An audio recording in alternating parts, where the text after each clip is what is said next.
الحمد لله وكفى وسلام على عباده الذين اصطفى أما بعد فأعوذ بالله من الشيطان الرجيم بسم الله الرحمن الرحيم إنما يخشى الله من عباده العلماء إن الله عزيز غفور وقال النبي صلى الله عليه وسلم إن العلماء ورثة الأنبياء أو كما قال عليه الصلاة والسلام অধ্যকার শাহ কামালিয়া মদিনাতুল উলুম তেলেবুকুন মাদ্রাসার আল কামাল ছাত্র কাফেলার কর্তৃক আয়োজিত আজকের এই বার্ষিক প্রতিযোগিতার সম্মানিত সভাপতি অভিজ্ঞ বিচারক মণ্ডলী এবং আমার সামনে উপবিষ্ট বাংলার দূর দূরান্ত অঞ্চল থেকে আগত এলিম পিপাসু তলবে এলেম ভাইয়েরা, সকলকে জানাই আমার অন্তরের অন্তরস্থল থেকে আন্তরিক মোবারকবাদ ও শুভেচ্ছা।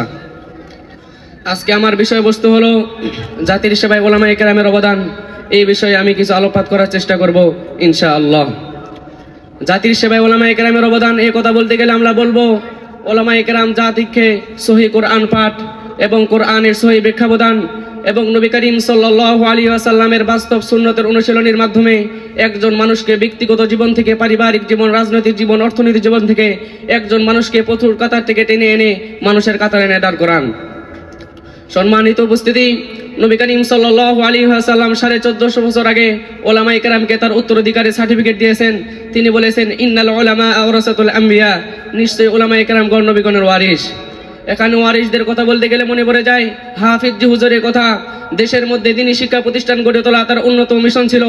এই জন্য তিনি জায়গায় জায়গায় ঘুরে ওয়াজ মাহফিলের মাধ্যমে মানুষদেরকে শিক্ষার গুরুত্ব এবং শিক্ষার প্রয়োজনীয়তা বুঝান এবং তিনি নিজেই মক্তব এবং মাদ্রাসা প্রতিষ্ঠিত করতে থাকেন। সম্মানিত উপস্থিতি, এমনকি বাংলাদেশের গ্রামগঞ্জে, শহরে, বন্দরে তিনি ঘুরে ঘুরে মানুষদেরকে উদ্বুদ্ধ করতে থাকেন মাদ্রাসা এবং মক্তব প্রতিষ্ঠিত করার ব্যাপারে। এবং এই মহান ব্যক্তিত্বের কোনো অনুদান সাধারণ কোনো জনতা ফেলতে পারেনি, বরং সবাই মক্তব মাদ্রাসা প্রতিষ্ঠিত করে দেখিয়েছেন। হযরতের এই মাদ্রাসা মক্তবের প্রতি এত কেন গুরুত্ব ছিলেন? কেননা তিনি জানতেন যে এখন যদি মাদ্রাসা কোরআনের আলো শিক্ষা না দেওয়া হয় তাহলে এই ইংরেজদের প্রচলিত ধর্মহীন শিক্ষার অন্ধকার আলোয় এই ওহীভিত্তিক আলো কখনোই তুলে উঠতে পারবে না, কখনোই উলে উঠতে পারবে না। কথা বলেন ঠিক কিনা? সম্মানিত উপস্থিতি, আমাদের অন্তরে আরো ভেসে ওঠে শামসুল হক ফরিদপুরি রহমাতুল্লাহি আলাইহির কথা। দেশের মধ্যে কোরআনের আলোকে ছড়িয়ে দেওয়ার জন্য তিনি সর্বপ্রথম বাংলা ভাষায় তর্তবহল কোরআনের রচনা তাফসীরে হক্কানি রচনা করেন এবং সারা দিন তিনি এলাহারি পিছনে খেদমত করতে করতে ক্লান্ত হয়ে যান এবং এই ক্লান্ত দৌড়াতে তাকে ঘুমাতে দেয়নি, বরং রাতের বেলায় ওয়াজ মাহফিলের মাধ্যমে মানুষদেরকে তিনি সচেতন করতে থাকেন। সম্মানিত উপস্থিতি, উলামায়ে কেরামের অবদানের কথা বলতে গেলে মনে পড়ে যায় দেওবন্দ দেশে অস্ত্রঝরা ইতিহাসের প্রতি, যেখানে ভারতবর্ষে ইংরেজরা মুসলমানদের ইসলাম এবং ইমানকে নিশ্চিহ্ন করে দেওয়ার জন্য মুসলমানদের উপর চালিয়েছিল নির্যাতন, স্টিম রোলার, খুন করেছিল শত শত আলেমকে, ঝুলিয়ে রেখেছিল গাছের সাথে সাথে। এবং আলেম না থাকার কারণে দেশে বৃদ্ধি পেয়েছিল বেদাত এবং কুসংস্কার। আলেম না থাকার কারণে লোকেরা ছেড়ে দিতে লাগলো নিজের মূল্যবান ইমান। তখন আকাবিরে দেওবন্দ হুঙ্কার ছাড়লেন, ওরা কি চায় যে আমাদের হাজার হাজার সাহাবায়ে কেরামের রক্তে অর্জিত এই দ্বীনে ইসলামের আলোকে তারা নিভে দিতে চায়, বরং আমাদেরকে ওই ইংরেজদের বিরুদ্ধে রক্ত ঝরাতে হবে, ওই ইংরেজদের বিরুদ্ধে জিহাদ করতে হবে। এই হুঙ্কার শোনার সাথে সাথে সকলে কেউ জানের পরোয়া করলেন না, কেউ মালের পরোয়া করলেন না, সবাই নিজেদের প্রাণকে উৎসর্গ করিতে লাগলো।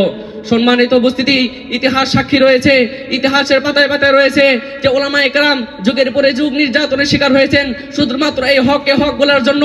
বাতিলকে বাতিল বলার অপরাধে অনেক আলেমকে পাঠিয়ে দেওয়া হয়েছে অন্ধকার কারাগারের ভিতরে, অনেক আলেমকে হত্যা করা হয়েছে, অনেক আলেমকে অনেক নির্যাতনের শিকার করা হয়েছে।